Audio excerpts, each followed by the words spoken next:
Hey YouTube, look at this person. Who do you think he is? A bodybuilder? Well, yeah, obviously, this physique is amazing. But any other guesses? He's actually a math professor, and his name is Ruggero Freddi. But here is the kicker. He was fired from one of Europe's largest universities for a reason that will leave you speechless. And spoiler alert, it has nothing to do with his incredible talent in mathematics.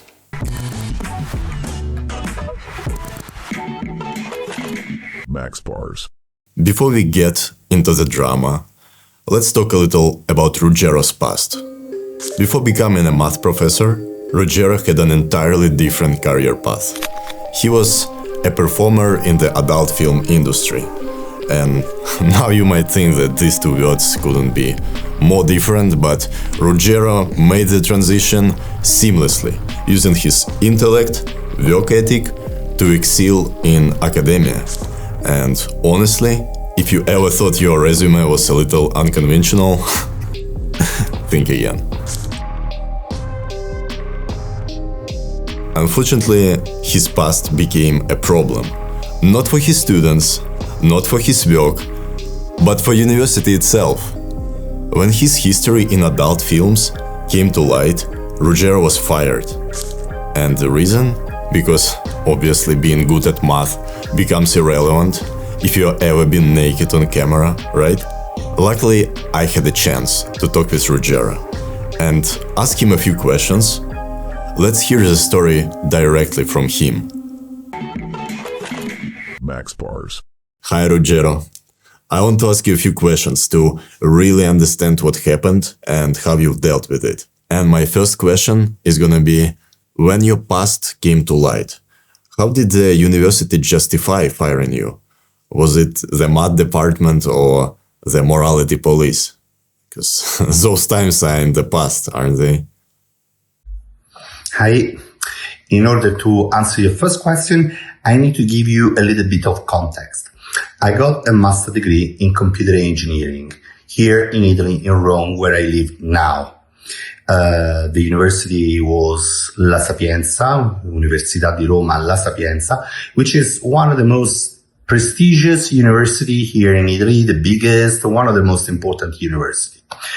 After I got my master's degree, I started my porn career in San Francisco for Cold Studio. I signed an exclusive contract and I had a very satisfying and happy career. I think I was pretty much successful. I was known, I was very well paid, and I was very happy. After a while, I decided to move on. I was simply ready to move on and to try some new experiences. So I decided to get a second master's degree in mathematics this time. The moment I set foot in the university again, everybody already knew who I was. This is mostly because I was a popular porn star and because I was invited in a few, well, many, very popular TV shows that everybody saw. And, this kind of news spread pretty fast. And I never felt I was being treated differently or unfairly. I think that many people were curious about my past, and this is just normal, but they were all nice with me, and so everybody knew who I was, professors, lecturer, and students, and I never felt this was a problem for anybody. After my second master's degree, I started a PhD, and as a PhD student, I could apply to be a lecturer. And so I did.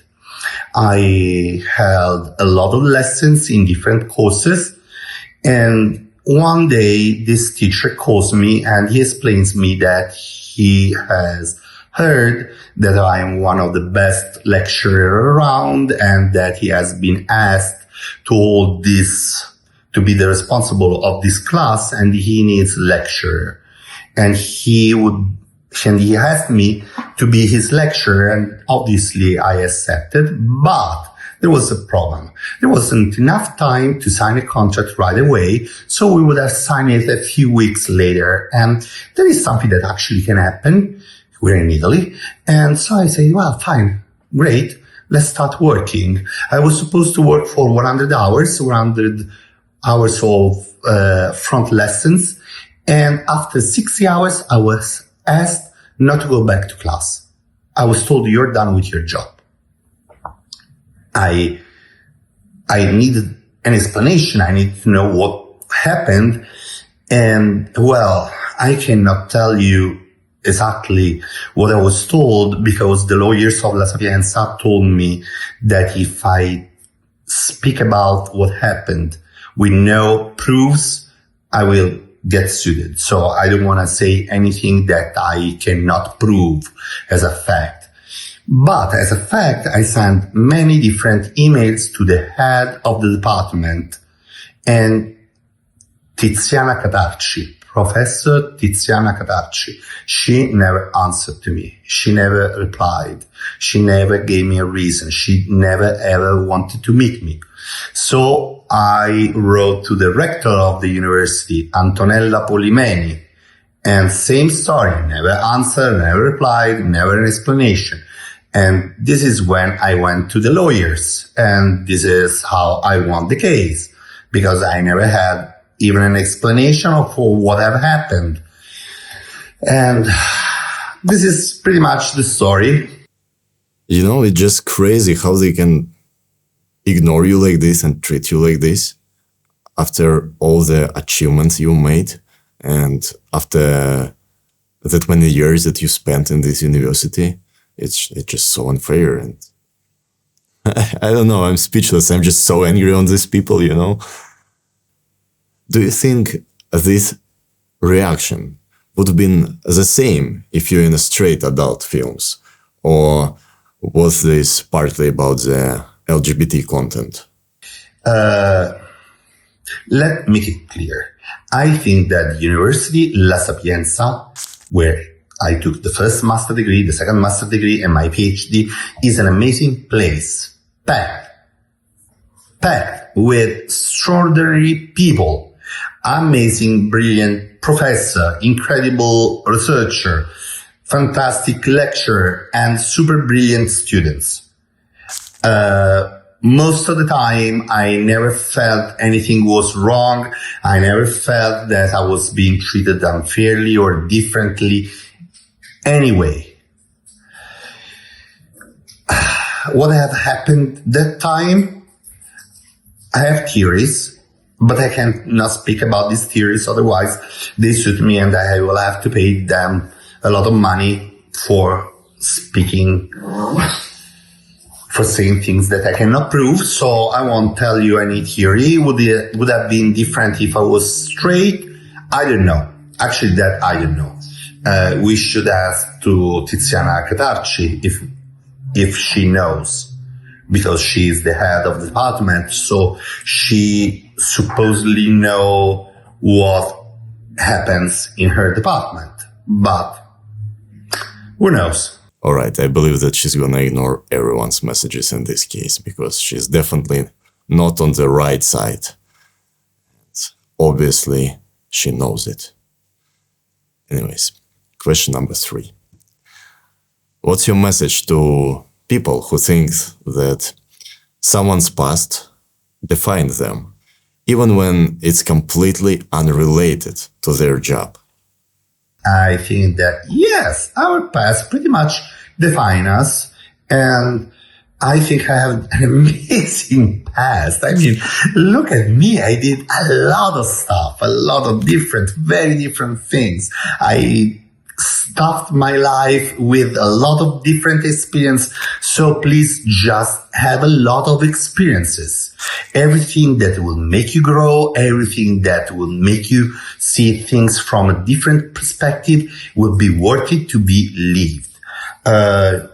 People cannot judge you because there is no reason why anybody can feel he can judge another person, basically. So just live your experience and have all the fun that you are entitled to. Okay, that sounded something like a really nice plan for life. Next one. It might be a silly question, but looking back, would you change anything about your career path? Oh my goodness. No, I wouldn't change a thing. I was a porn star. I was a computer engineer. I was a mathematician. I was a lecturer. I was like 1 million different things in my life. I'm so happy. It's so exciting. And there are still things going on. Today, I'm a researcher. I work as a researcher in mathematics applied to neuroscience. And it's so fulfilling. And looking back, I can only think how lucky I was to have so many different experiences. I'm very happy. Was I upset because of what happened with my university? Yes, of course. But at the end of the day, they missed a very good researcher. Now a private company is paying me to do research. I could have done it for an Italian university. It's a public university. So I think they have missed something. I didn't do it. They were, plus, the money in the university and the public field here in Italy are very bad. So it's not a big deal. It was more upsetting the fact that they never felt like apologizing or just explaining me what happened. Even after I won. So even after they knew as a fact that I was wrong, that I was right, that I was mistreated, that something didn't work properly, they still didn't want to meet me and to sort out what happened and who did wrong. That is so crazy. I don't know. It makes me so angry on them, but I have such a mixtured feelings from hearing this story, because I'm really happy for you. I'm happy that you are not regretting about anything. You have no regrets. Everything's great, and you being very optimistic about things and life in general. But yeah, this situation, it's not the way it's supposed to be. May I ask you, what are you focusing on now, both professionally and personally? So after the university story, I worked 1 year as a high school teacher, but it wasn't my path. So I worked a couple of years as a consultant. I was happy. I learned a lot of stuff, and I learned a lot of new technologies. And I think that it made me grow and has enriched a lot my culture. And I acquired a lot of new skills, but still, that was not my path neither. Now I think I might have found my real path, because I am a researcher again. I'm doing research for a private company. I study, I research for mathematical models for neuroscience. I do it basically applied to artificial intelligence. But also I study biological neural networks at the same time. So it's both artificial neural network and biological neural networks, and see how to put them together. It's very challenging and it's very interesting. I'm very happy. It's something that it really fulfills me, and once again, happy. That's so cool, and I'm really happy that you're happy. And yeah, sounds kinda very challenging. And I have a huge respect for you doing this. And let's conclude now. Like, last question. What advice would you give to someone trying to rebuild their life after a, let's say, controversial past? Oh, my best advice is nobody can judge you. Nobody ever can judge you but yourself. Yes, you can be judgmental with yourself. I'm pretty much judgmental with myself, but not in a moral way. That is a stupid way to be judgmental. I'm judgmental with myself when I don't give 100% of what I can give, when I don't try hard enough. And this is what you should do. If you have a controversial past, It's a past. The past is on your back. You have a future.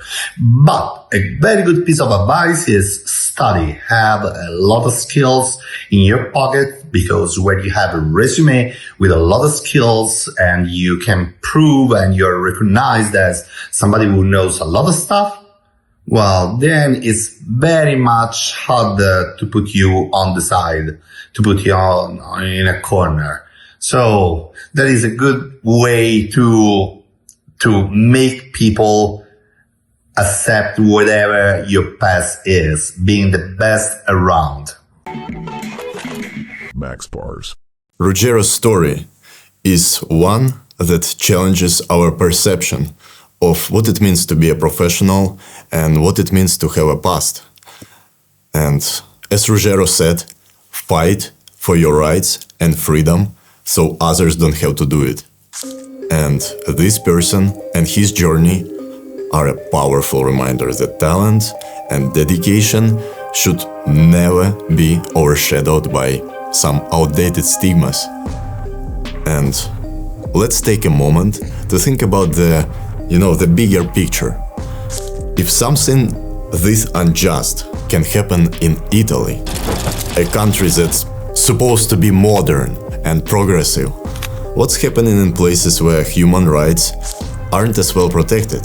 What happens to people like Ruggero in countries where being different can mean losing not just your job, but your safety, freedom, or even your life? Reminder of why standing up for equality and human rights isn't just important, it's necessary. If you don't push for change in so-called modern countries, how can we expect progress in places that still struggling with basic freedoms? So what can we take away from this? For me, it's the importance of standing up for yourself and others in the face of injustice. By doing so, you not only change your life, but you also pave the way for others to live without fear of judgment. And thank you, Ruggero, for sharing your journey with us and inspiring so many people. If you found Ruggero's story as thought-provoking as I did, don't forget to like, comment, and subscribe. Let's continue to push a world where talent and character matters more than a person's past. See you next time. Ciao.